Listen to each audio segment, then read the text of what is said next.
যে অন্যের জন্য নিজের জীবনকে বিলিয়ে দেয় সেই প্রকৃত মানুষ।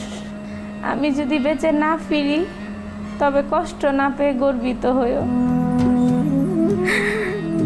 মায়ের চোখের জলে ভেজা চিঠি মনে করিয়ে দেয় চাংখারপুলে শহীদ আনাসের রক্ত এখনো শুকিয়ে যায়নি।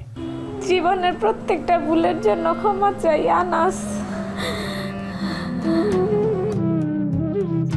চাংখারপুলের সেই ঘটনায় মঙ্গলবার কনস্টেবল নাসিরুলকে হাজির করা হয় আন্তর্জাতিক অপরাধ ট্রাইব্যুনালে। প্রসিকিউশন বলছেন তার বিরুদ্ধে যথোপযুক্ত প্রমাণ রয়েছে প্রসিকিউশনের কাছে। জুলাই আগস্ট গণঅভ্যুত্থানের সময় শহীদ আনাস সহ 7 জন নিরীহ নিরস্ত্র ছাত্র জনতাকে এই চাংখারপুর এলাকায় গুলি করে হত্যা করা হয়েছে এবং অসংখ্য অজস্র ছাত্র জনতাকে গুলি করে আহত করা হয়েছে।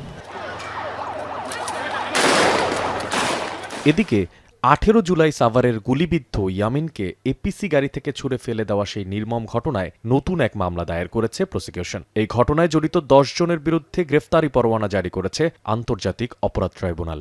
এই 10 জনের মধ্যে আইন শৃঙ্খলা বাহিনীর সদস্যরাও আছেন এবং স্থানীয় কিছু আওয়ামী লীগ নেতৃবৃন্দও আছে।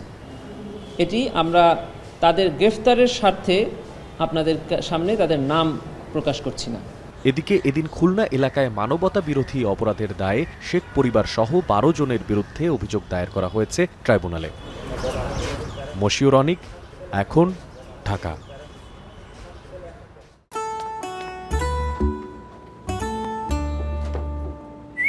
এই ঈদে জুয়েলারি ক্লোদিংয়ে বিকাশ পেমেন্টে ডিসকাউন্ট।